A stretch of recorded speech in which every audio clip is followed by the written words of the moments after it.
આજનો ટોપિક છે આપણો હાઇડ્રોકાર્બનનું જે ચેપ્ટર છે ધોરણ 11માં એ હાઇડ્રોકાર્બન સંયોજનોના ચેપ્ટરમાંથી આલ્કેન સંયોજનોની બનાવટ છે, જેમાં હાઇડ્રોકાર્બન વિશે આપણે લાસ્ટ ચેપ્ટરની અંદર ભણી ગયા. હાઇડ્રોકાર્બનનું વર્ગીકરણ બે ભાગમાં કરેલું છે આપણે, અસંતૃપ્ત અને સંતૃપ્ત, જેને આપણે એલિફેટિક એરોમેટિકમાં પણ વર્ગીકૃત કર્યું. એમાં સંતૃપ્ત હાઇડ્રોકાર્બન તરીકે આલ્કેન, અસંતૃપ્ત હાઇડ્રોકાર્બન તરીકે આલ્કીન અને આલ્કાઇન, અને એરિન સંયોજનોને આપણે વિશિષ્ટ અસંતૃપ્તતા તરીકે દર્શાવ્યું. હવે એ જ હાઇડ્રોકાર્બનના સંયોજનો વિશે અહીંયા કેટલાક ટોપિક ભણવાના, જેમાં એની પ્રિપેરેશન છે, એની પ્રોપર્ટીઝ આપેલી છે, એની રિએક્શન્સ આપેલી છે, એવા અલગ અલગ પોઈન્ટ સમજ્યા. જે ત્રણ મેઇન પોઈન્ટ દરેક સંયોજનો માટેના ધોરણ 12ની અંદર ખૂબ જ ઉપયોગી છે અને બેઝિક કન્સેપ્ટ ઉપરના ટોપિક છે. એમાં સૌથી પહેલાં આજે આપણે શરૂ કરીએ છીએ આલ્કેન સંયોજનોની બનાવટ વિશે. તો આલ્કેન સંયોજનોની બનાવટ આપણને અલગ અલગ મેથડથી સમજાવી છે, જેમાં સૌથી પહેલી બનાવટ છે અસંતૃપ્ત હાઇડ્રોકાર્બનમાંથી. અસંતૃપ્ત હાઇડ્રોકાર્બનમાંથી. હવે અસંતૃપ્ત હાઇડ્રોકાર્બન કોને ગણીએ છીએ? તો અસંતૃપ્ત હાઇડ્રોકાર્બન તરીકે આપણે આલ્કીન અને આલ્કાઇન ગણીએ છીએ.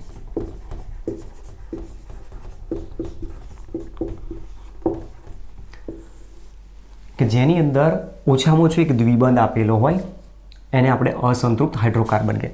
હવે એવા અસંતૃપ્ત હાઇડ્રોકાર્બનમાંથી આલ્કેન બનાવવાની વાત કરીએ તો જનરલી તમે જુઓ કે અસંતૃપ્ત હાઇડ્રોકાર્બન દાખલા તરીકે અહીંયા C ડબલ બોન્ડ C છે અને એમાંથી મારે બનાવવાનું છે આલ્કેન હાઇડ્રોકાર્બન, જેમાં આપણે અહીંયા જો ગણતરીમાં લઈએ તો આના 2 હાઇડ્રોજન અહીંયા હોવા જોઈએ કાર્બન ઉપર, અને અહીંયા કાર્બનની 3 વેલેન્સી ખૂટે છે તો ત્યાં 3 હાઇડ્રોજન હોવા જોઈએ.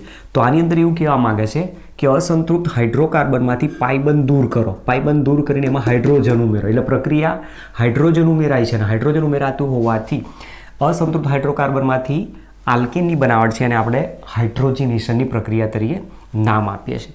તો સામાન્ય રીતે અહીંયા જે પ્રક્રિયા જોવા મળે છે એમાં આલ્કીન અને આલ્કાઇન સંયોજનમાંથી જ બનાવવાના છે હાઇડ્રોકાર્બન.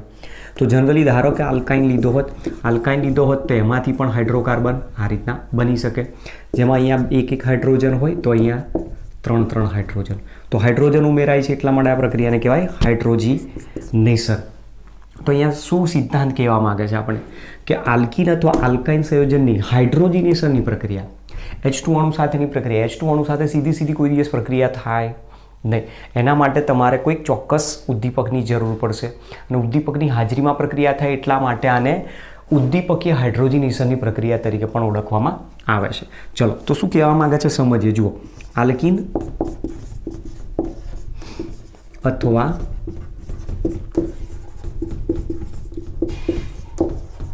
આલ્કાઇન સંયોજનની, આલ્કીન અથવા આલ્કાઇન સંયોજનોની પ્લેટિનમ અથવા પેલેડિયમ અથવા નિકલ ઉદ્દીપકની હાજરીમાં H2 અણુ સાથે પ્રક્રિયા કરતા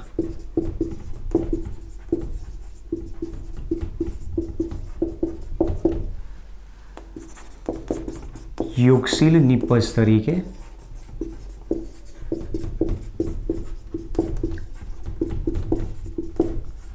આલ્કેન સંયોજન આપે છે.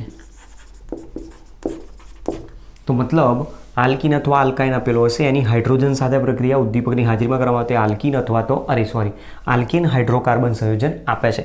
જે પ્રક્રિયામાં હાઇડ્રોજન ઉમેરાતો હોવાથી પ્રક્રિયાને હાઇડ્રોજનેશન કહેવામાં આવે છે. આ પ્રક્રિયા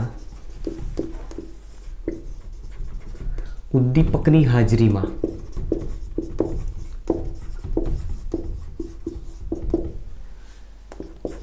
હાઇડ્રોજનના ઉમેરાવાની થતી હોવાથી તેને ઉદ્દીપકીય હાઇડ્રોજનેશન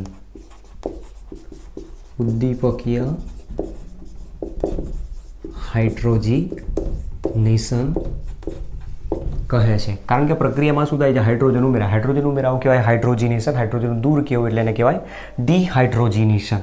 જુઓ કઈ રીતે થાય છે? તો પ્રક્રિયામાં ઉદાહરણ નંબર 1 તરીકે સંયોજન છે CH2 double bond CH2, ethene સંયોજન છે આલ્કીન. ઇથિનની પ્રક્રિયા H2 અણુ સાથે કરવામાં. ઉદ્દીપક તરીકે ધારો કે અહીંયા પ્લેટિનમ ઉદ્દીપક વાપરું છું. પ્લેટિનમ ઉદ્દીપક છે. આવો ઉદ્દીપક હોય તો અહીંયા મોટાભાગે ચોરસ કૌંસનો યુઝ કરવામાં અને એની હાજરીમાં એને ગરમ કરી નાખવામાં. તો પ્રક્રિયામાં શું થશે? આ હાઇડ્રોજન આમાં ઉમેરાઈ જશે, પાઇબંધ દૂર થઈ જશે. પાઇબંધ દૂર થશે, હાઇડ્રોજન ઉમેરાય તો બંને કાર્બન ઉપર એક એક હાઇડ્રોજન ઉમેરાવાથી નિપજ તરીકે બનાવશે આલ્કેન ઇથેન. જેટલા કાર્બન ધરાવતું આલ્કીન એટલા જ કાર્બન ધરાવતો આલ્કેન આપે છે. જે પ્રક્રિયામાં તમે જુઓ પાઇબંધ દૂર થાય છે, પ્રક્રિયકનો અણુ H2 નો અણુ આખો ઉમેરાય, તો આ પ્રકારની પ્રક્રિયાને કહેવાય છે યોગશીલ પ્રક્રિયાઓ. પાઇબંધનું દૂર થવું, પ્રક્રિયકના અણુનું ઉમેરાવ એટલે એને કહેવાય યોગશીલ પ્રક્રિયાઓ. ચલો બીજી રિએક્શન લઈએ. ઉદાહરણ નંબર 2, CH3CH double bond CH2 propyne પ્રક્રિયક આપ્યો છે. પ્રોપીનની પ્રક્રિયા હાઇડ્રોજન સાથે પેલેડિયમ ઉદ્દીપકની હાજરીમાં કરવામાં. તો પાઇબંધ દૂર કરીને બંને કાર્બનને એક એક હાઇડ્રોજન આપી દો એટલે એટલા જ કાર્બન ધરાવતો આલ્કીન તરીકે પ્રોપેન બનશે. ઉદાહરણ number 3, CH3CH double bond CH3 2 બ્યુટીન આપ્યો છે. 2 બ્યુટીનની પ્રક્રિયા હાઇડ્રોજિનેશન ધારો કે નિકલ ઉદ્દીપકની હાજરીમાં કરવામાં. તો એક વસ્તુ ધ્યાન રાખવાનું, નિકલ ઉદ્દીપકની હાજરીમાં જ્યારે પ્રક્રિયા થતી હોય ત્યારે ઊંચું તાપમાન અને ઊંચું દબાણની જરૂર પડશે. ટેમ્પરેચર ઊંચું જરૂર છે તો ડેલ્ટા મૂકી દો અને અહીંયા નીચે લખી દો હાઈ પ્રેશર તરીકે ઊંચું દબાણ. તો આ પાઇબંધ દૂર કરીને હાઇડ્રોજન અંદર ઉમેરાશે એટલે નિપજ આપશે CH3 CH2 CH2 CH3 એટલા જ કાર્બન ધરાવતો આલ્કેન તરીકે બ્યુટેન નિપજ આપે છે. ઉદાહરણ નંબર 4, માની લો કે સંયોજન આ રીતનું આપ્યું છે, જેમાં અહીંયા દ્વિબંધ આપ્યો છે. સંયોજન છે સાયક્લોહેક્ઝીન. તો સાયક્લોહેક્ઝીનની પ્રક્રિયા હાઇડ્રોજિનેશન કરવામાં આવે પ્લેટિનમ ઉદ્દીપકની હાજરીમાં, તો નિપજ આપશે સાયક્લોહેક્ઝેન.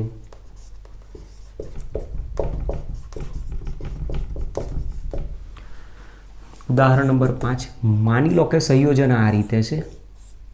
અહીંયા આ રીતે આલ્કીન સંયોજન બતાવ્યું છે, મતલબ ઇથિનાઇલ સાયક્લોહેક્ઝેન છે. એનું હાઇડ્રોજિનેશન કરવામાં આવે. કન્ડિશન ધારો કે આની યાદ છે તો નિપજ તરીકે બનાવશે ઇથાઇલ સાયક્લોહેક્ઝેન. તો આ પ્રકારે તમે જોઈ શકો છો કે એક પાઇબંધ હોય છે તો એમાં 2 હાઇડ્રોજન પરમાણુ દૂર ઉમેરાઈ જાય છે, એને દૂર કરી મતલબ એક H2 અણુની જરૂર પડે. પણ જો એની જગ્યાએ 2 પાઇબંધ દૂર કરવા હશે તો પહેલાં એક પાઇબંધ દૂર થશે, બંને ઉપર એક એક હાઇડ્રોજન આવશે તો આલ્કીન આવશે. બરાબર, અહીંયાથી પાઇબંધ દૂર કરો, એક H2 અણુ ઉમેરશે એટલે આલ્કીન બનશે. આલ્કીનમાં ફરી હાઇડ્રોજનેશનની પ્રક્રિયા થશે તો આલ્કાઇન મળશે, મતલબ વધુ પ્રમાણમાં હાઇડ્રોજનની ત્યાં જરૂર પડશે. એક પાઇબંધ દૂર થશે, એક H2 અણુની જરૂર પડશે.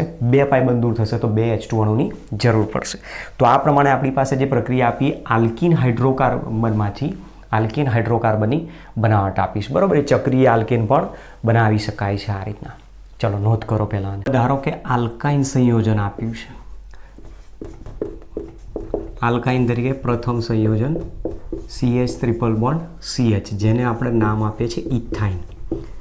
ઇથાઇનનું હાઇડ્રોજિનેશન કરવું છે તો ટોટલ 2 H2 અણુની જરૂર પડશે. એક પાઇબંધ દૂર કરશો એક એક હાઇડ્રોજન બંને ઉપર આવશે એટલે એક H2 અણુ. બીજો પાઇબંધ દૂર કરશો એટલે આલ્કેન બની જશે તો 2 હાઇડ્રોજનની જરૂર પડશે.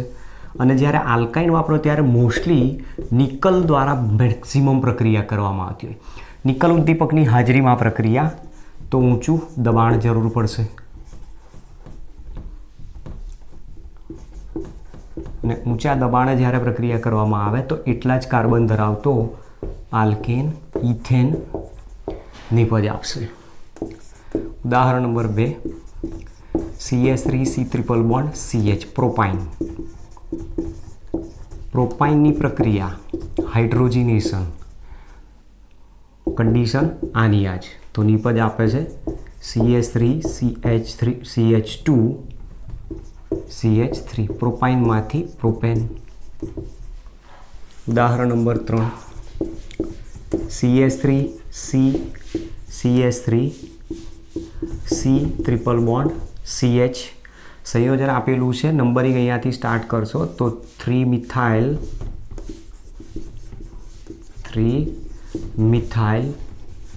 બ્યુટ 1 આઇન.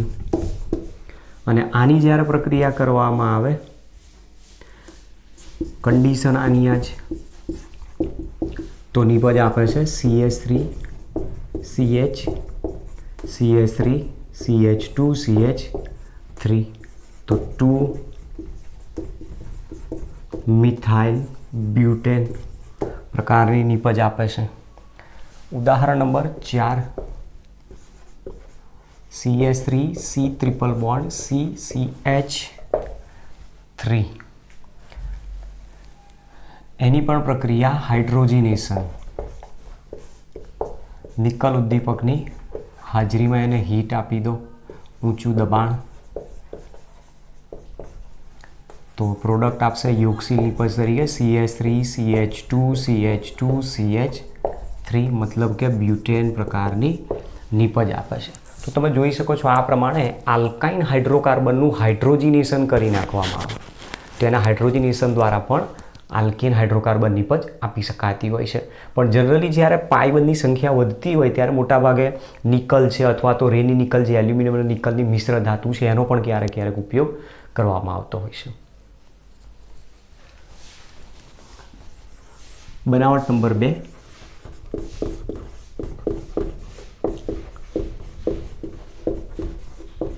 Alkyl halide સંયોજનોમાંથી. હવે આલ્કાઇલ હેલાઇડ સંયોજન છે જેને આપણે જનરલી RX તરીકે દર્શાવીએ છીએ. એ આલ્કાઇલ હેલાઇડ તરીકે એક્સની જગ્યાએ ક્લોરીન, બ્રોમિન અને આયોડિન આપણે પ્રેફરન્સ આપીશું. ફ્લોરિન અહીંયા યુઝ કરીએ નહીં. આલ્કાઇલ હેલાઇડ સંયોજનની પ્રક્રિયા ઝીંક ધાતુ અને સાંદ્ર HCl વડે કરવામાં આવે અને એ પ્રક્રિયામાં હાઇડ્રોજનનો ઉમેરો કરવામાં આવે. તો અહીંયા એક પ્રકારની રિડક્શન પ્રક્રિયા આપીશ કારણ કે આ રિડક્શન કરતા તરીકે વર્તે. સાથે સાથે અહીંયાથી હેલોજન વિસ્થાપિત થશે, હાઇડ્રોજન ઉમેરાવ પ્રક્રિયાને કહેવાય રિડક્શન. વિદ્યુતોની પરમાણુ દૂર થયો એને કહેવાય રિડક્શન પ્રક્રિયા. તો અહીંયાથી હેલોજનનું વિસ્થાપન થશે ને એની જગ્યાએ જોડાઈ જશે હાઇડ્રોજન અને એમાંથી નિપજ આપશે RH આલ્કેન તરીકે. અને બાકી જે રહી ગયું અહીંયાથી હાઇડ્રોજન હેલાઇડ છૂટો પડી શકે તો -HX. તો આ જે પ્રક્રિયા આપી છે પહેલી બનાવટ આપીશ. તો પહેલી આપણને જે પ્રક્રિયા આમાં સમજાવેલી છે આલ્કાઇલ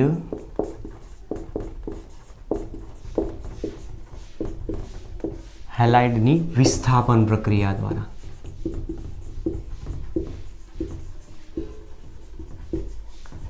આલ્કાઇલ હેલાઇડનું વિસ્થાપન કોને કહી શકાય? તો કોઈ એક પ્રક્રિયક દૂર થાય ને એની જગ્યાએ બીજું ઉમેરાય એટલે પ્રક્રિયાને કહેવાય વિસ્થાપન. પાઈ બંધ દૂર થાય, પ્રક્રિયકનો અણુ આખે ઉમેરાઈ જાય અને યોક્સિલ નિપજ આપે તો એ યોક્સિલ પ્રક્રિયા. પણ જ્યારે કોઈ એક અણુનું દૂર થવું ને બીજા અણુનું દાખલ થવું એટલે પ્રક્રિયાને કહેવાય છે વિસ્થાપન પ્રક્રિયા.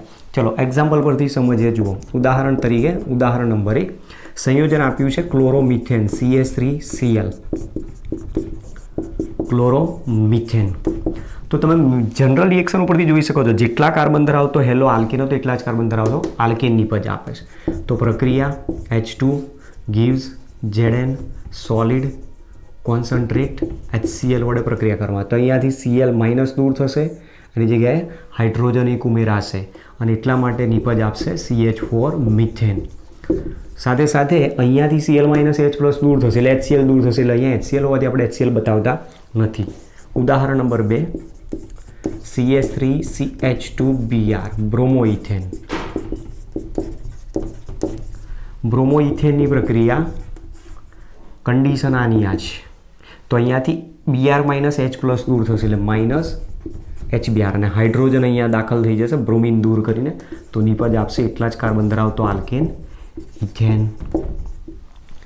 ઉદાહરણ નંબર 3 CH3CHI જેને કહીએ છીએ આપણે 2-આયોડોપ્રોપેન.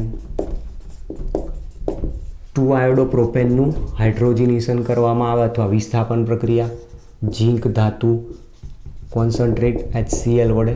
તો અહીંયાથી I- છૂટો પડશે, અહીંયાથી H પ્લસ એક દાખલ થઈ જશે એટલે -HI અને નિપજ આપશે એટલા જ કાર્બન ધરાવતો આલ્કેન તરીકે પ્રોપેન. ચલો ઉદાહરણ નંબર 4 ચોથું ઉદાહરણ છે. એમાં સંયોજન માની લો કે હું આ રીતનું લઉં છું. અહીંયા ક્લોરીન છે, હાઇડ્રોજન, કન્ડિશન એની જ તો નિપજ આપશે એટલા જ કાર્બન ધરાવતો બ્યુટેન. પ્રક્રિયક છે 2-ક્લોરોબ્યુટેન. ઉદાહરણ નંબર 5, ધારો કે એની જગ્યાએ પ્રક્રિયક ચક્રીય સંયોજન આપ્યું હોય અને એ ચક્રીય સંયોજનની પ્રક્રિયા આ જ કન્ડિશનમાં જો કરવામાં આવે તો ક્લોરીન વિસ્થાપિત થશે અને એની જગ્યાએ હાઇડ્રોજન આવશે એટલે સાયક્લોહેક્ઝેન બનાવશે. તો મૂળ પ્રક્રિયક છે ક્લોરોસાયક્લોહેક્ઝેન. ઉદાહરણ નંબર 6,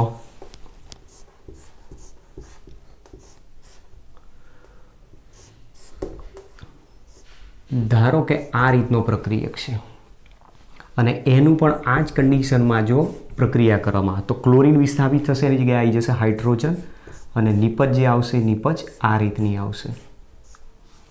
બરાબર. તો આ પ્રમાણે આપણને હેલો આલ્કીન અથવા આલ્કાઇલ હેલાઇડમાંથી વિસ્થાપન પ્રક્રિયા દ્વારા એક નિપજ બનાવીને દર્શાવેલી છે. તો અહીંયા એક પ્રકારે જોવા જાઓ તો આ ધન વિદ્યુત ભારિત કાર્બન ઉપર અહીંયાથી H અટેક કરે છે એટલે કેન્દ્રાનુરાગી વિસ્થાપન પ્રકારની પ્રક્રિયાઓ છે એવું આપણે કહી શકીએ.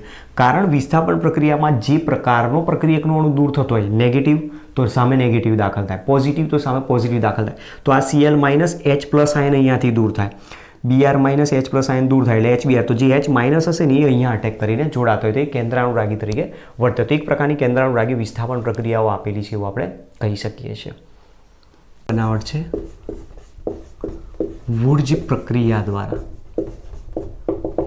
તો અહીંયા વુર્જ રિએક્શન આપેલી છે. વુર્જ રિએક્શન એક મોસ્ટ ટાઈમિંગ ક્વેશ્ચન છે જે તમારે કોઈપણ પ્રકારની એક્ઝામમાં કામ લાગતો હોય છે. 12થમાં પણ આની જરૂર પડે છે, 12થમાં પણ ક્વેશ્ચન આવે છે, એન્ટ્રન્સ એક્ઝામમાં પણ આના ક્વેશ્ચન્સ પૂછાતા હોય છે. શું છે વુર્જ પ્રક્રિયામાં એ સમજીએ. તો વુર્જ પ્રક્રિયામાં જે હેલો આલ્કીન હોય છે એ હેલો આલ્કીન સંયોજનની સોડિયમ જેવી સક્રિય ધાતુ સાથે સૂકા ઈથરની હાજરીમાં દ્રાવક તરીકે સૂકો ઈથર વપરાય છે અથવા ક્યારેક જો જરૂર પડી જાય તો શુષ્ક એસિટોન પણ ત્યાં સૂકા એસિટોનનો પણ ઉપયોગ કરવામાં આવે છે. અને એની હાજરીમાં જ્યારે પ્રક્રિયા કરવામાં આવે ત્યારે મૂળ હેલો આલ્કીન કરતાં બમણા કાર્બન ધરાવતો આલ્કીન હાઇડ્રોકાર્બન નિપજ આપે છે જે પ્રક્રિયાને વુર્જ પ્રક્રિયા તરીકે ઓળખવામાં આવે છે. હવે મેં અહીંયા કીધું મુજબ કે હેલો આલ્કીનની પ્રક્રિયા સોડિયમ ધાતુ સાથે શુષ્ક ઈથરની હાજરીમાં અથવા શુષ્ક એસિટોનની હાજરીમાં. તો અહીંયા જરૂર શા માટે પડી દ્રાવકની શુષ્ક સ્વરૂપમાં? એનું રીઝન છે કે જે સોડિયમ મેટલ છે હાઈલી એક્ટિવ છે અને હાઈલી રિએક્ટિવ મેટલ જો સહેજ પણ ભેજના સંપર્કમાં આવી જાય, પાણીના અણુના સંપર્કમાં આવે તો તરત બ્લાસ્ટ કરી નાખે અને એવું ન થાય એટલા માટે ત્યાં ડ્રાય ઈથરનો યુઝ કરવામાં આવતો હોય છે. ચલો તો પહેલાં સિદ્ધાંત લખી દઈએ. હેલો આલ્કીનની હેલો આલ્કીન તરીકે મોટાભાગે આપણે અહીંયા ક્લોરો અથવા બ્રોમો આલ્કીનનો યુઝ કરીએ છીએ. ફ્લોરો આલ્કીન, આયોડો આલ્કીન લગભગ બહુ યુઝ કરતા નથી. હેલો આલ્કીનની સોડિયમ ધાતુ સાથે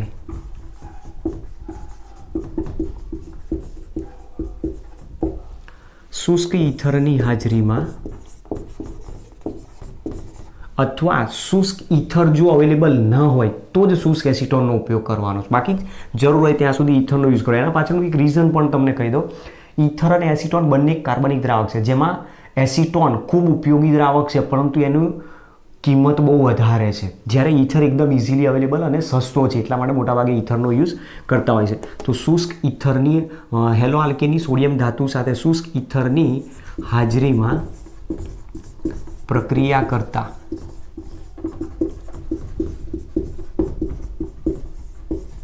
મૂળ હેલો આલ્કીન કરતા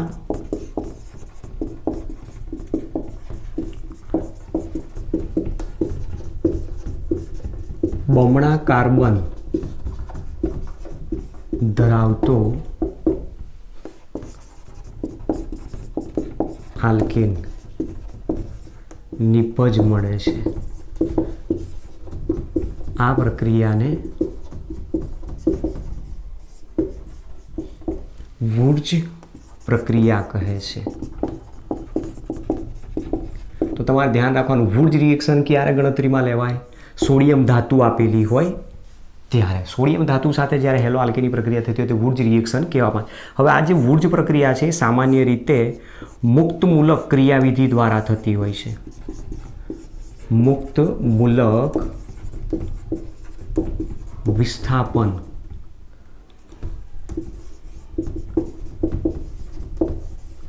ક્રિયાવિધિ દ્વારા પ્રક્રિયા થાય છે. બરાબર. આપણે આની મિકેનિઝમની કોઈ જરૂર છે એને. હવે જનરલ રિએક્શનની જો વાત કરીએ તો અહીંયા હેલો આલ્કેન છે,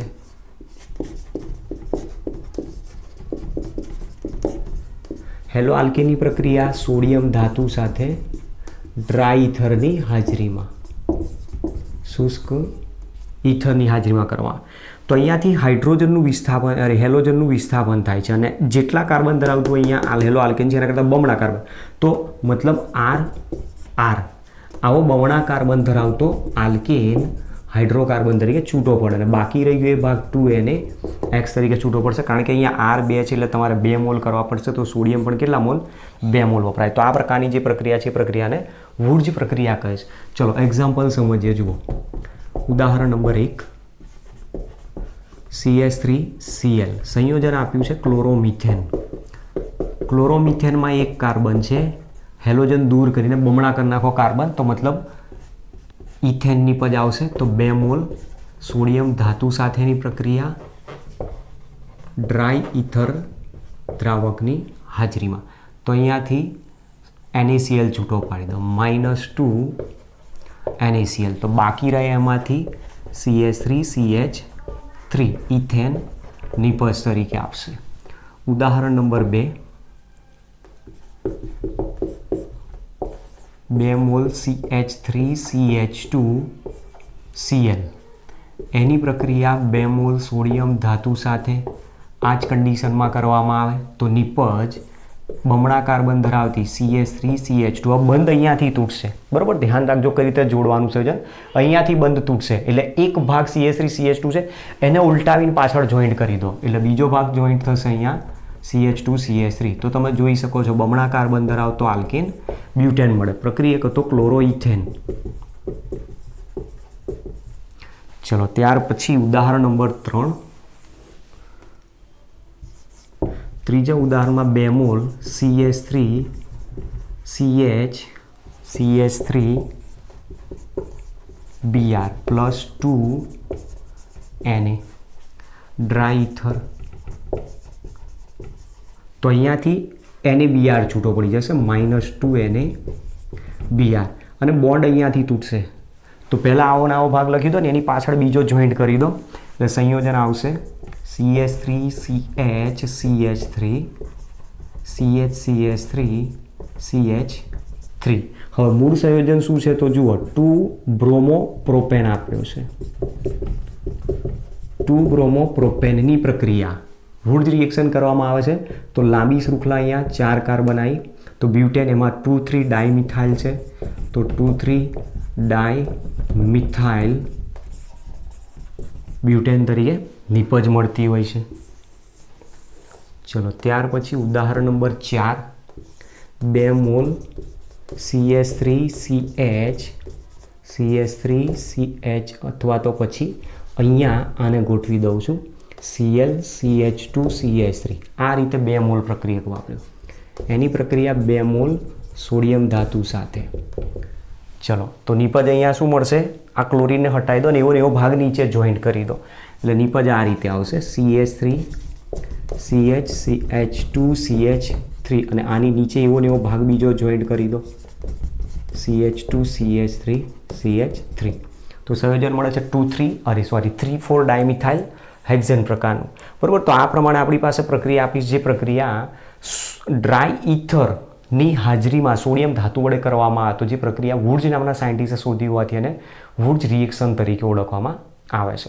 હવે આ જ ક્વેશ્ચનમાં મોટા ભાગે જે એક્ઝામમાં પૂછાતો હોય તે પ્રશ્ન શું છે કે જો વુર્જ પ્રક્રિયામાં લેવામાં આવેલા હેલો આલ્કેન બંને સમાન અણુ છે પણ જો બંને અલગ અલગ અણુ લેવામાં આવે તો નિપજો શું મળી શકે?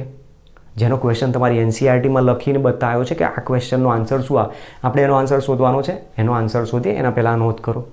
તો જે ક્વેશ્ચન છે એ પ્રશ્ન આ રીતનો છે કે જો લેવામાં આવેલા બંને હેલો આલ્કેન અલગ અલગ હોય, બંને હેલો આલ્કેન અલગ અલગ હોય તો તમારે ધ્યાન રાખવાનું જે હેલોજન અહીંયા જોડાયેલો એ બીજા સાથે પણ હોવો જરૂરી છે, જેની સોડિયમ ધાતુ સાથે પ્રક્રિયા કરવાની છે. તો અહીંયા બીજો એક અણુ લઈ લઉં છું CH3CH2Cl તરીકે, મતલબ ક્લોરોઇથેન. એક સંયોજન છે ક્લોરોમિથેન અને બીજું સંયોજન છે ક્લોરોઇથેન. અને આના માટે પ્રશ્ન પૂછે છે કે આપેલી પ્રક્રિયામાં શું નિપજ મળી શકે છે. જોઈએ હવે નિપજો શું મળે છે ડ્રાય ઇથરની હાજરીમાં પ્રક્રિયા. તો જુઓ સૌથી પહેલાં શું થશે, ક્લોરોમિથેન પહેલાં ઊર્જ પ્રક્રિયા આપશે. ખ્યાલ આવે છે જે કહું છું એ? સૌથી પહેલાં ક્લોરોમિથેન ઊર્જ રિએક્શન આપશે. તો પહેલી રિએક્શન આપણી પાસે આવશે CH3Cl પ્લસ 2 મોલ સોડિયમ ધાતુ, તો 2 મોલ ક્લોરોમિથેન ડ્રાય ઇથરની હાજરીમાં પ્રક્રિયા, અને એમાંથી બમણા કાર્બન ધરાવતો આલ્કીન ઇથેન આપશે. તો એક નિપજ અહીંયા મળશે આપણને ઇથેન CH3CH3. ચલો ત્યાર પછી બીજા નંબરમાં ક્લોરોઇથેન ઊર્જ પ્રક્રિયા આપશે. તો 2 mall CH3CH2Cl plus 2Na gives નિપજ આપશે બમણા કાર્બન ધરાવતો આલ્કીન CH3CH2CH2CH3, મતલબ બ્યુટેન આપે છે નિપજ CH3CH2CH2CH3 બ્યુટેન. અને ત્રીજી પ્રક્રિયામાં શું થશે, 1 મોલ આ લેશે 1 મોલ આ લેશે અને સોડિયમ સાથે પ્રક્રિયા કરશે. તો CH3Cl plus Na plus ClCH2CH3, અને આની જો પ્રક્રિયા કરવામાં આવે તો અહીંયાથી NaCl છૂટો પડશે. તો મતલબ 2 ક્લોરીન છૂટા પડે છે, તો 2 સોડિયમ લઈ લો તો -2NaCl અહીંયાથી છૂટો પાડશે. બંનેને ભેગા કરી દો એટલે નિપજ મળશે CH3CH2CH3. તો નિપજ મળે છે પ્રોપેન. પહેલી નિપજ આવી ઇથેન, બીજી નિપજ આવે છે બ્યુટેન, અને ત્રીજી મળે છે પ્રોપેન. તો તમે જોઈ શકો છો કે ઊર્જ પ્રક્રિયામાં જ્યારે અલગ અલગ પ્રકારના હેલો આલ્કેન્સ લેવામાં આવે તો આમાં એક કરતાં વધુ આલ્કેન હાઇડ્રોકાર્બન નિપજોનું મિશ્રણ મળે છે, જેમાં ઇથેન આવ્યો, બ્યુટેન આવ્યો ને પ્રોપેન પણ જોવા મળતો હોય. અને મોટાભાગની એન્ટ્રન્સ એક્ઝામોમાં આ જ ક્વેશ્ચન અહીંયાથી પૂછાતો હોય છે. MCQ હશે તો કોઈ પ્રશ્ન જ નથી, પણ જ્યારે આવો રીતનો પ્રશ્ન આપેલો હોય ત્યારે તમારે આ જવાબ મેળવવો પડે. હવે એમાંય તમે ધ્યાનથી જુઓ, સોડિયમ અહીંયા ટોટલ કેટલી વપરાય, 2 મોલ અહીંયા વપરાય, 2 મોલ અહીંયા વપરાય, 2 મોલ અહીંયા વપરાય, એટલે ટોટલ કેટલી વપરાય 6 મોલ સોડિયમ. ત્યાર પછી ક્લોરોમિથેન જુઓ, એક અહીંયા વપરાય એક અહીંયા વપરાય એટલે 3 મોલ. એ જ પ્રમાણે ક્લોરોઇથેન એક અહીંયા છે 2 અહીંયા એટલે 3 મોલ ક્લોરોઇથેન પણ વપરાય. તો ટોટલ 6 મોલ NaCl અહીંયાથી છૂટા પડી જાય છે, -6 NaCl. અને આ પ્રકારની જે રિએક્શન આપી છે એને આપણે વુર્જ રિએક્શન તરીકે જ નામ આપેલું છે.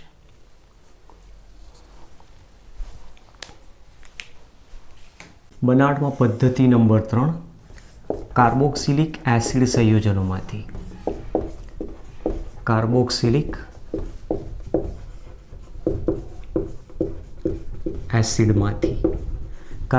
એસિડમાંથી આલ્કેન હાઇડ્રોકાર્બન બનાવો છે. એમાં અલગ અલગ મેથડ આપી છે, જેમાંની પહેલી પ્રક્રિયા છે ડીકાર્બોક્સિલેશન.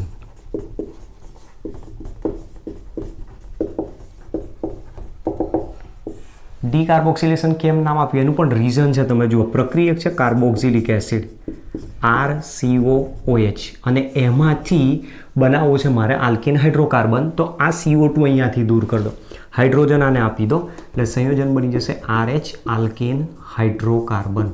જેમાં તમે જોઈ શકો છો કાર્બોક્સિલિક એસિડ કરતાં 1 ઓછા કાર્બન ધરાવતો આલ્કેન હાઇડ્રોકાર્બન મળે છે, જેમાં CO2 નો અણુ દૂર થતો હોવાથી પ્રક્રિયાને કહેવાય છે ડીકાર્બોક્સિલેશન. CO2 મળે તો કાર્બોક્સિલેશન, CO2 દૂર થાય તો ડીકાર્બોક્સિલેશન. સાથે સાથે આ જે પ્રક્રિયા થાય છે સોડા લાઇમની હાજરીમાં થતી હોય છે, એટલે પ્રેક્ટિકલી આને સોડા લાઇમ કસોટી તરીકે ઓળખવામાં આવે છે.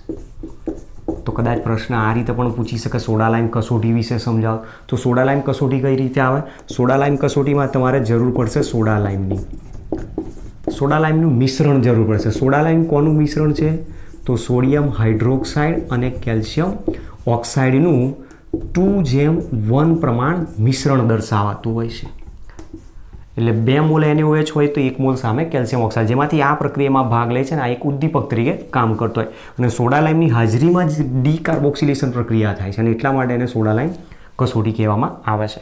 કઈ રીતે આખી પ્રોસેસ થાય છે એ સમજીએ. જુઓ, મેઇન કાર્બોક્સિલિક એસિડ છે RCOOH, એની સોડા લાઇમ સાથે પ્રક્રિયા થાય તો પ્રક્રિયામાં ભાગ લેશે NaOH, કેલ્શિયમ ઓક્સાઇડ ઉદ્દીપક તરીકે કામ કરશે. હવે પ્રક્રિયામાં શું થશે? માની લો કે આ અહીંયાથી એચ માઇનસ છૂટો પાડે છે, એને પ્લસ છૂટો પાડે. તો અહીંયાથી એચ પ્લસ અને RC ડબલ માઇનસ છૂટો પડે. તો અહીંયાથી એચ પ્લસ અને હું એચ માઇનસ હટાવી દો તો H2O નો અણુ છૂટો પડશે અને આ સોડિયમ આયન ઓક્સિજન ઉપર જશે. એટલે સંયોજન આવશે આ રીતે RCOONA.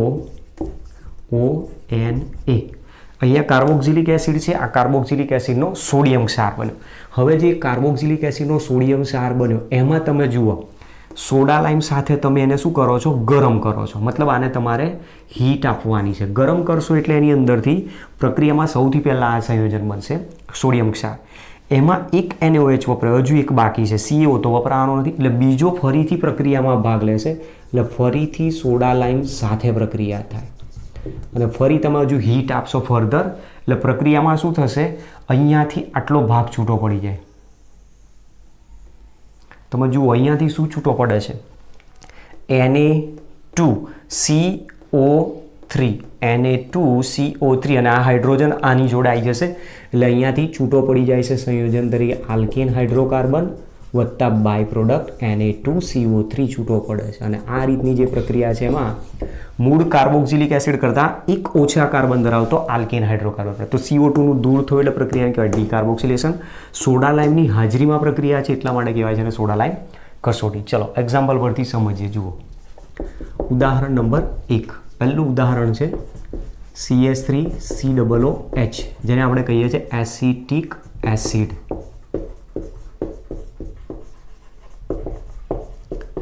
એસિટિક એસિડની સોડા લાઇમ સાથે ગરમ કરવામાં આવે. NaOH gives CaO.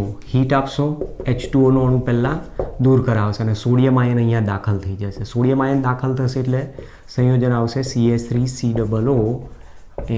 મતલબ સોડિયમ એસિટેટ જેને કહેવાય. કાર્બોક્સિલિક એસિડમાંથી હાઇડ્રોજન દૂર કરો એટલે CH3COO માઇનસ બની ગયો. એને OH પ્રત્યે જોડાશે એટલે એસિટેટ બની જશે. એટલે સંયોજનનું નામ કહેવાય સોડિયમ એસિટેટ. હવે આ જે સોડિયમ એસિટેટ બન્યું એની ફરી આગળ પ્રક્રિયા થશે.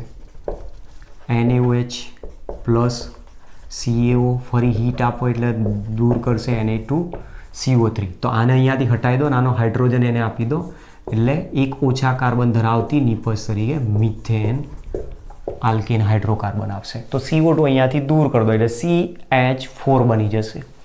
ઉદાહરણ નંબર 2. બીજું ઉદાહરણ લઈએ અહીંયા CH3CH2COOH. ચલો એની પણ પ્રક્રિયા દર્શાવીએ. સોડા લાઇમ છે તો અહીંયા NaOH પ્લસ CaO વડે હીટ આપો માઇનસ H2O. તો CH3CH2COONA. તમે અહીંયાથી આને દૂર કરશો એટલે CH3CH2 મળી જશે નિપજ.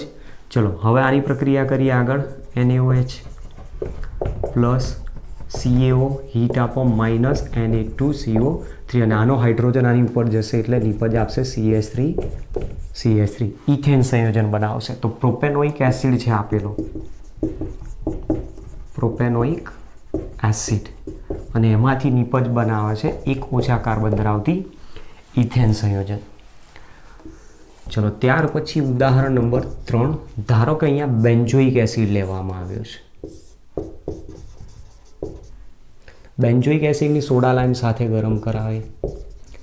NaOH CaO હીટ આપો માઇનસ H2O. તો સૌથી પહેલાં સોડિયમ બેન્ઝોએટ મળશે C6H5COO. ત્યાર પછી ફરીથી આગળ એની પ્રક્રિયા થાય. NaOH પ્લસ CaO હીટ આપો માઇનસ Na2CO3. તો એમાંથી નિપજ મળશે બેન્ઝીન સંયોજન. તો આ પ્રેક્ટિકલી આને ઘણી વખત પ્રેક્ટિકલમાં આપણે યુઝ કરતા હોય. બેન્ઝોઇક એસિડ તમને કાર્બનિક સંયોજન આપેલું છે. બેન્ઝોઇક એસિડ છે કે નહીં નક્કી કરવું હોય તો એની પહેલાં જે પ્રાથમિક કસોટી આવે એમાં સોડા લાઇમ કસોટી એક આવતો. એમાં સોડા લાઇમ કસોટીમાં શું કરવાનું? બેન્ઝોઇક એસિડને ટેસ્ટ ટ્યુબમાં લઈ લો. એ ટેસ્ટ ટ્યુબમાં સોડા લાઇમનો પાવડરનું મિશ્રણ નાખીને અને બર્નર ઉપર ગરમ કરો ટેસ્ટ ટ્યુબને. ગરમ કરી પછી એની અંદરથી જે સ્મેલ આવે સ્મેલ તમે પારખી જો. એટલે પેટ્રોલ જેવી વાસ આવશે. પેટ્રોલ જેવી વાસ કોની હોય છે? બેન્ઝીન સંયોજન. એટલા માટે એપ્લિકેશન બેઝ આધારિત આ ક્વેશ્ચન ડીકાર્બોક્સિલેશન અથવા સોડા લાઇમ કસોટી આપણે મોટા ભાગે પૂછાતો હોય છે.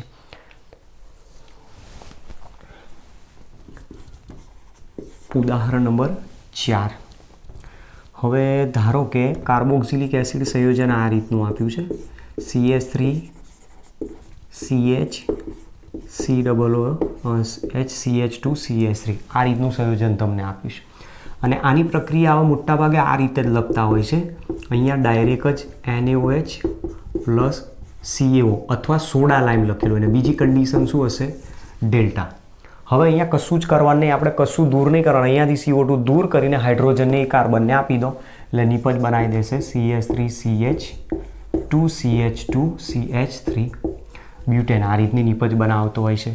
ઉદાહરણ નંબર 5, ધારો કે અહીંયા સંયોજન તરીકે સાયક્લોહેક્ઝેન કાર્બોક્સિલિક એસિડ આપ્યો છે અને એની પ્રક્રિયા સોડા લાઈમ સાથે કરવામાં આવે તો પરીક્ષામાં આ રીતે લખેલું હશે સોડા લાઈમ સાથે હીટ આપવામાં આવે તો અહીંયાથી CO2 હટાવી દો, હાઇડ્રોજન કાર્બનને આપી દો એટલે સંયોજન બનાવી દેશે સાયક્લોહેક્ઝેન તરીકે. ઉદાહરણ નંબર 6, માની લો કે સંયોજન તમને આ રીતે આપ્યું છે.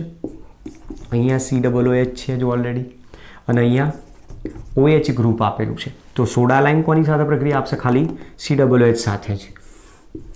બરાબર, તો આ જ કન્ડિશનમાં પ્રક્રિયા થાય એટલે નિપજ આવી જશે સાયક્લોહેક્ઝેનોલ તરીકે. તો CO2 દૂર કરી નાખો એટલે ડાયરેક્ટ સીધી પ્રોડક્ટ મળી શકે છે. ચલો હવે આમાં કાર્બોક્સિલિક એસિડમાંથી આલ્કેન હાઇડ્રોકાર્બનની બનાવટની એક બીજી પદ્ધતિ પણ આપણને આપી છે, જે પદ્ધતિનું નામ છે કોલ્બે વિદ્યુત વિભાજન.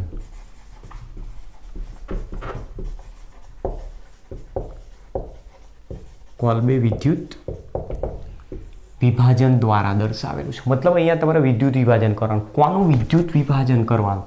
તો કાર્બોક્સિલિક એસિડ જે છે એ કાર્બોક્સિલિક એસિડના સોડિયમ અથવા પોટેશિયમ ક્ષારનું વિદ્યુત વિભાજન. માની લો કે સોડિયમ હાઇડ્રોક્સાઇડ સાથે પ્રક્રિયા થાય, H2O અણુ દૂર થશે એટલે કાર્બોક્સિલિક એસિડનો સોડિયમ ક્ષાર બનશે. એ કાર્બોક્સિલિક એસિડના સોડિયમ અથવા પોટેશિયમ ક્ષારના જલીય દ્રાવણનું વિદ્યુત વિભાજન કરવાનું. તો આપણી પાસે આનું જલીય દ્રાવણ હોવું જોઈએ RCOO Na. એને તમે પાણીમાં એડ કરી દો અથવા પાણી એમાં એડ કરશો એટલે RCOO Na એક્વિયસ ફોર્મમાં મળશે આપણને જલીય દ્રાવણ સ્વરૂપમાં. એ જે જલીય દ્રાવણ આપેલું છે જલીય દ્રાવણની અંદર બે ઘટકો સમાયેલા હોય. એક ઘટક તરીકે RCOO Na પોતે જ અને બીજો કોણ છે? દ્રાવક H2O પણ છે. હવે આ જે જલીય દ્રાવણ લીધું છે એ એક પ્રકારનો પ્રબળ વિદ્યુત વિભાજ્ય છે અને એ વિદ્યુત વિભાજ્યને વિદ્યુત વિભાજન કોષમાં લેવામાં આવે. વિદ્યુત વિભાજન કોષ શું છે? તો આ રીતનું એક પાત્ર હોય છે. એ પાત્રની અંદર બે વિદ્યુત ધ્રુવો ડૂબાડેલા હોય. એ વિદ્યુત ધ્રુવો તરીકે મોટા ભાગે નિષ્ક્રિય વિદ્યુત ધ્રુવ પ્લેટિનમનો ઉપયોગ કરવામાં આવે. નિષ્ક્રિય વિદ્યુત ધ્રુવ તરીકે પ્લેટિનમ. એની અંદર અહીંયા પાત્રમાં વિદ્યુત વિભાજ્યનું જલીય દ્રાવણ ભરેલું અને એ વિદ્યુત વિભાજ્યના જલીય દ્રાવણ તરીકે RCOO Naનું જલીય દ્રાવણ છે. એમાં વિદ્યુત વિભાજન કરવા માટે બહારથી વિદ્યુત પ્રવાહની જરૂર પડશે તો બેટરી વડે એનું જોડાણ કરી દેવામાં આવે. તો પહેલું વિદ્યુત વિભાજન કોને કહી શકાય? કે જ્યારે વિદ્યુત વિભાજ્ય પદાર્થના જલીય મંદ અથવા સાંદ્ર અથવા પીગલિત દ્રાવણમાં વિદ્યુત પ્રવાહ આપવામાં આવે ત્યારે વિદ્યુત પ્રવાહની હાજરીમાં તેના આયનોમાં રૂપાંતરિત થવાની ઘટનાને કહેવાય છે વિદ્યુત વિભાજન. બેટરીનો જે ધન ધ્રુવ છેડો છે એની સાથે જોડાયેલો જે વિદ્યુત ધ્રુવ છે એને આપણે એનોડ તરીકે કહીએ છીએ અને એનોડ ઉપર પ્રક્રિયા થાય ઓક્સિડેશન અને બેટરીના ઋણ ધ્રુવ સાથે જે જોડાયેલો છે એને આપણે કેથોડ તરીકે નામ આપીએ છીએ. કેથોડ ઉપર પ્રક્રિયા થશે રિડક્શન. હવે ઘટના શું બનશે? જેવો તમે વિદ્યુત પ્રવાહ પસાર કરશો એટલે જે વિદ્યુત વિભાજ્યનું જલીય દ્રાવણ છે એમાંથી એના આયનો છૂટા પડી જશે RCOO minus plus Na plus. પણ સાથે સાથે જલીય દ્રાવણ છે એટલે H2O પણ છે તો H2Oના બે આયન છે એ પણ છૂટા પડી જશે.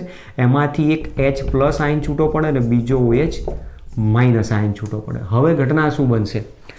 બેટરી વડે વિદ્યુત પ્રવાહ પસાર થયો એટલે ઇલેક્ટ્રોન આ તરફ વહન પામશે તો કેથોડ ઉપર ઇલેક્ટ્રોન આવશે. તો ઇલેક્ટ્રોન મેળવે એટલે પ્રક્રિયા કઈ કહેવાય? રિડક્શન. તો કેથોડ ઉપર રિડક્શન પ્રક્રિયા છે. રિડક્શનમાં કોણ જશે એ અહીંયાથી નક્કી કરશે. જુઓ, એક આ પેર છે, બીજી એક આ પેર છે. જેમાંથી ધન આયનને ઇલેક્ટ્રોનની જરૂર હોય એટલે હંમેશા એ કેથોડ ઉપર ગતિ કરશે અને ઋણ આયન હંમેશા ઇલેક્ટ્રોન ગુમાવવા માટે એનોડ ઉપર જશે. તો કેથોડ ઉપર આપણી પાસે બે આયનો છે તો કેથોડ પરની જે પ્રક્રિયા થશે એ રિડક્શન પ્રક્રિયામાં H plus Na plus ion બંને છે. જેમાંથી તમે જોઈ શકો છો કે સોડિયમ અને હાઇડ્રોજન બંનેમાંથી રિએક્ટિવિટી કોની વધારે છે? સોડિયમની. તો સોડિયમ પ્રબળતાથી ઇલેક્ટ્રોન ગુમાવવાની વૃત્તિ ધરાવે, જ્યારે અહીંયા ઘટના શું છે? ઇલેક્ટ્રોન મેળવવાની વાત છે. સાથે સાથે તમે જોઈ શકો છો એની પ્લસ આયનનું અષ્ટક કમ્પ્લીટ થઈ ગયેલું છે, એ ઇલેક્ટ્રોન નહીં મેળવે. હાઇડ્રોજનને ડુપ્લેટ કમ્પ્લીટ નથી થતું એટલે ઇલેક્ટ્રોન મેળવવાની પ્રયત્ન કરશે. તો કેથોડ ઉપર હંમેશા એનું જ રિડક્શન થાય કે જેનો ડિસ્ચાર્જ પોટેન્શિયલ વધારે, અથવા જેની રિડક્શન પોટેન્શિયલ વધારે, અથવા જેની રિડક્શન પ્રક્રિયા અનુભવવાની વૃત્તિ વધારે. તો એ મુજબ જો જોવા જઈએ તો H+ નો ડિસ્ચાર્જ પોટેન્શિયલ Na+ કરતાં વધારે છે અને એટલા માટે H+ નું ત્યાં રિડક્શન થશે. તો H+ આયન કેથોડ ઉપરના ઇલેક્ટ્રોન મેળવીને H2 ગેસમાં કન્વર્ટ થઈ જશે. તો 2 મોલ ઇલેક્ટ્રોન એને આપી દો એટલે H2 ગેસમાં કન્વર્ટ થાય.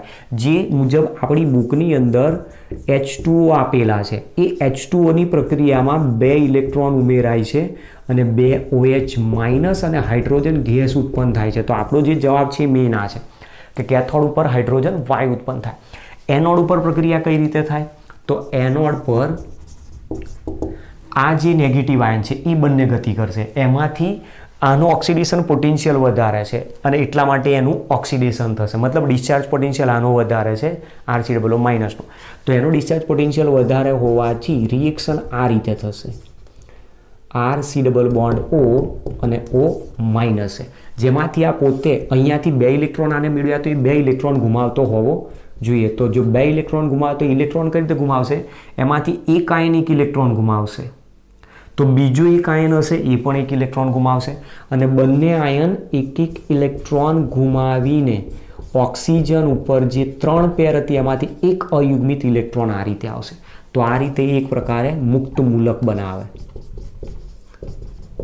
અને ત્યાર પછી એ મુક્ત મૂલક અસ્થાયી છે તો ઓક્સિજનને ઇલેક્ટ્રોનની જરૂર છે. એટલે અહીંયા જે બંધ છે એ બંધના જે 2 ઇલેક્ટ્રોન છે એમાંથી 1 ઇલેક્ટ્રોન આ કાર્બન ઉપર જતો રહેશે અને 1 ઇલેક્ટ્રોન આ આલ્કાઇલ સમૂહ પર જતો રહે. તો એમાંથી 2 મોલ આલ્કાઇલ મુક્ત મૂલક છૂટા પડશે પ્લસ આ 1 ઇલેક્ટ્રોન અહીંયા આવ્યો એટલે કાર્બન ઓક્સિજન ઇલેક્ટ્રોનની ભાગીદારી કરીને ડબલ બોન્ડ બનાવશે એટલે 2 મોલ CO2 ગેસ છૂટો પડી જાય. તો જુઓ ડીકાર્બોક્સિલેશનની પ્રક્રિયા થઈ ગઈ અહીંયા પણ. તો ડીકાર્બોક્સિલેશન દ્વારા અહીંયા પણ નિપજ બનાવશે. ત્યાર પછી જે 2 આલ્કાઇલ મુક્ત મૂલક બન્યા એ 2 આલ્કાઇલ મુક્ત મૂલક બરોબર છે. અહીંયાથી આપણને જે મળે છે જે 2 આલ્કાઇલ મુક્ત મૂલક છે એ બંને આલ્કાઇલ મુક્ત મૂલક એકબીજા સાથે જોડાઈને આલ્કેન હાઇડ્રોકાર્બન નિપજ આપે છે. તો બંને પ્રક્રિયાઓ એકબીજા કરતાં આખી અલગ છે. જુઓ આમાં શું થાય છે? CO2 દૂર કરી નાખે છે અને એક ઓછા કાર્બન ધરાવતી નિપજ. જ્યારે આની અંદર શું થાય છે? CO2 દૂર તો થાય છે જ પણ જે હતો આલ્કાઇલ સમૂહ એના કરતાં બમણા કાર્બન ધરાવતો આલ્કેન નિપજ આપે છે. જે પ્રક્રિયા સૌથી પહેલાં કોલ્બે નામના સાયન્ટિસ્ટે શોધી હતી વિદ્યુત વિભાજન દ્વારા, એટલે જેને કોલ્બે વિદ્યુત વિભાજન કહે છે. હવે આને જુઓ તમે ઉદાહરણથી સમજાવો. તમને ઉદાહરણ કઈ રીતે જુઓ. દાખલા તરીકે એક્ઝામ્પલ છે કાર્બોક્સિલિક એસિડ, એસિડિક એસિડની NaOH સાથે પ્રક્રિયા આપો એટલે પાણીનું અણુ દૂર કરશે અને સોડિયમ એસિટેટ બનાવશે. હવે આ જે સોડિયમ એસિટેટ છે એનું જલીય દ્રાવણ લેવામાં આવે. સોડિયમ એસિટેટનું જલીય દ્રાવણ લેવામાં આવે તો CH3COO Na એક્વિયસ બનાવશે અને એનું જ્યારે વિદ્યુત વિભાજન થાય તો વિદ્યુત વિભાજનમાં ઘટના શું બનશે? CH3COO Na એક્વિયસ ઇલેક્ટ્રોલિસિસ કરવામાં આવે અહીંયા. મતલબ વિદ્યુત વિભાજન કરશો એટલે આમાંથી એસિટેટ આયન CH3COO- પ્લસ એને પ્લસ આયન છૂટો પડે. સાથે સાથે પાણીના આયન બી છૂટા પડશે H+ અને OH-. નેગેટિવ આયન બંને એનોડ તરફ ગતિ કરશે, પોઝિટિવ આયન બંને કેથોડ તરફ ગતિ કરે. તો કેથોડ ઉપર H+ આયન ઇલેક્ટ્રોન મેળવીને હાઇડ્રોજન ગેસ ઉત્પન્ન કરશે. એનોડ ઉપર સોડિયમ એસિટેટ આવ્યો હતો અને એનો એસિટેટ આયન છે CH3COO-. એ પોતે પહેલાં 2 ઇલેક્ટ્રોન રિમૂવ કરશે તો અહીંયાથી 2 મોલ લઈ લો, ફ્રી રેડિકલ બનાવશે તો 2 મોલ CH3CO અને અહીંયા ફ્રી રેડિકલ બનાવશે. તો આ મુક્ત મૂલક બની ગયું. એ મુક્ત મૂલક તરત જ ફરી અહીંયાથી સમવિભાજન કરશે. 1 ઇલેક્ટ્રોન આના પર જશે, 1 ઇલેક્ટ્રોન આના ઉપર એટલે અહીંયાથી CO2 ગેસ તરીકે છૂટો પડી જશે અને બાકી રહે એમાંથી મળશે 2 મિથાઇલ મુક્ત મૂલક. આ જ બે મિથાઇલ મુક્ત મૂલક એકબીજાનું અષ્ટક પૂર્ણ કરવા ઇલેક્ટ્રોનની સહિયારી ભાગીદારી કરશે અને બમણા કાર્બન ધરાવતો આલ્કેન નિપજ આપે. તો આ પ્રમાણેની આપણી પાસે આલ્કેન હાઇડ્રોકાર્બન સંયોજનોની બનાવટ માટેની અલગ અલગ પદ્ધતિ આપેલી છે.